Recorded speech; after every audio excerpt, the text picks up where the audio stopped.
आज मैं आपको कक्षा 10 की हिंदी में पहला पाठ सूर के पद इस पाठ को पढ़ाऊंगा। इस पाठ में दिया गया है चरणी कमले पुंदो हरिराई जागी कृपा पंगु गिरि लंघे अंधे को सब कुछ दर्शाई बहिरो सुने गूंगे पुण्य बोले रंग चले सिर छत्र धराई सूरदास स्वामी करुणा में बार बार बंदो ते ही पाई। प्रिय छात्रों, हिंदी का जो पैटर्न है अब बदल चुका है। अब आपको हिंदी में यदि संदर्भ पूछा जाएगा, अर्थ पूछा जाएगा तभी लिखेंगे, अन्यथा पद दिया जाएगा या कोई दोहा दिया जाएगा, उसके नीचे आपको प्रश्न दिए जाएंगे, उन प्रश्नों को आपको उत्तर लिखना है। जैसे मान लीजिए आपको पहला प्रश्न दिया गया है कि दिए गए पद्यांश का आप संदर्भ लिखिए, तो संदर्भ लिख देंगे को दिया गया पद्यांश हमारी पाठ्य पुस्तक हिंदी के सूरदास नामक पाठ से लिया गया है। दिया गया पद जो है सूर सागर से संकलित है और इसके रचयिता हिंदी के सम्राट कवि सूरदास जी हैं। आप मेरी जब भी वीडियो देखें तो आप सबसे पहले उस पद की पहली लाइन बोलेंगे तो मेरी वीडियो आपके समक्ष आ जाएगी। जैसे आपको मेरी वीडियो देखनी है तो आप लिखेंगे चरण कमल बंदो हराई, तो आपको पूरे पैराग्राफ का एक एक पैराग्राफ का आपको अर्थ बहुत ही सरल और सटीक ढंग से मिल जाएगा। जैसे मान लीजिए पेपरों में आपके ये दोहा आ गया, तो आपको क्या करना है, अब इसमें आपको क्या करना है, पहली लाइन दी है चरण कमल बंदो हलाई, तो पहली लाइन में आप याद रखेंगे कमल रूपी चरण। अब आप दूसरी लाइन पे आ जाइए पंग और अंधे, यानी पंग माने लंगड़ा और अंधा, यानी दूसरी लाइन में लंगड़ा है एक और अंधा व्यक्ति है, इसको ध्यान रखना है। तीसरी लाइन में बहरा है, गूंगा है और रंक है, रंक मान गरीब है, यानी कौन कौन सा, बहरा है, गूंगा है और रंक है। तीसरी लाइन पर क्या करना है, तीसरी लाइन में आपको करुणामय स्वामी उनके पैरों की तुमको वंदना करनी है। तो इस तरह से कमल रूपी चरण, लंगड़ा है, अंधा है, बहरा है, गूंगा है, रंक है, गरीब है, करुणामय स्वामी उनके पैरों की वंदना करनी है। बस इतनी चीज़ें आप याद रखिए तो आपको इसको पूरा अर्थ याद हो जाएगा। अगर आपको अर्थ याद होगा तो आप पैराग्राफ में जो पद दिया जाएगा पद्यांश का, उसका आप अर्थ बहुत आसानी से लिख सकते हैं।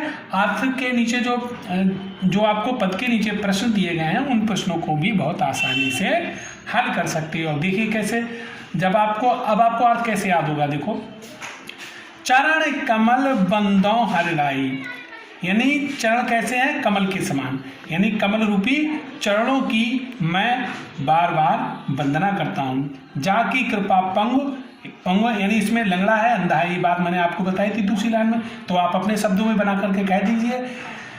जिसकी कृपा से लंगड़ा व्यक्ति पहाड़ को लांघ सकता है, यदि भगवान की कृपा हो जाए तो लंगड़ा व्यक्ति भी पहाड़ पर चढ़ सकता है या लांघ सकता है।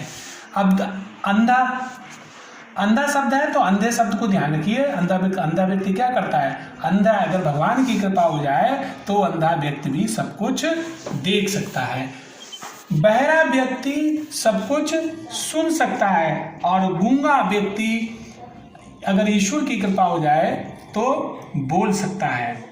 रंक गरीब, रंक चले सिर छत्र धराई, और गरीब व्यक्ति भी राजा के समान छत्र धारण करके चल सकता है।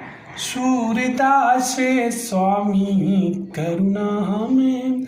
अब पहले लाइन पे आ जाइए। पहली लाइन जो आपकी थी, पहली लाइन का क्या थी, कमल रूपी भगवान के चरण थे उनकी, आप यहाँ नीचे वाली लाइन में आकर के करुणामय स्वामी के पैरों की वंदना कर दीजिए। सूरदास जी कहते हैं कि सूर्य श्याम करुणामय, सूरदास जी कहते हैं कि करुणामय स्वामी की मैं बार बार बंदो माने वंदना करता हूँ, तही पाई पैया, उनके पैरों की वंदना करता हूँ। मैं पाई माने होता है वंदना करता हूँ, मैं उन परमपिता परमेश्वर के कमल रूपी चरणों की बार बार वंदना कर रहा हूँ।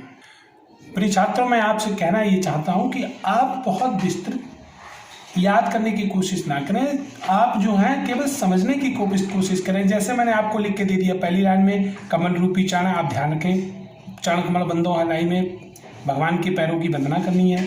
और दूसरी लाइन में दिया गया लंगड़ा व्यक्ति है, अंधा व्यक्ति है, दूसरी लाइन में इस बात को ध्यान रखिए। तो इस बात को ध्यान में रख करके आप इन लाइनों का अर्थ बना दीजिए कि लंगड़ा व्यक्ति जो है पहाड़ को कूद सकता है, और अंधा व्यक्ति भगवान की कृपा से उसको सब कुछ दिख सकता है, बहरे व्यक्ति जो होता है भगवान की यदि कृपा हो जाए तो वह सब कुछ सुन सकता है। रंग चले से छत्र धराई, और रंग माने होता है गरीब भी राजा के समान छत्र धारण करके चल सकता है। करुणामय स्वामी, अब मैं सूता जी कहते हैं, मैं उन करुणामय स्वामी की कमल रूपी पैरों की बार बार वंदना कर रहा हूँ। तो आप पूरा अर्थ मत याद कीजिए, इन चीज़ों को केवल ध्यान रखिए, पहले इस तरह से याद कर लीजिए। पहली लाइन में हमें कमल रूपी चरण याद रखनी है, दूसरी लाइन में लंगड़ा और अंधा व्यक्ति के बारे में बात कहनी है, तीसरी लाइन में बहरा और गूंगे व्यक्ति के बारे में बात करनी है, और रंग गरीब के बारे में बात करनी है, और करुणामय स्वामी भगवान पाई माने, और ये पैया यानी भगवान के पैरों की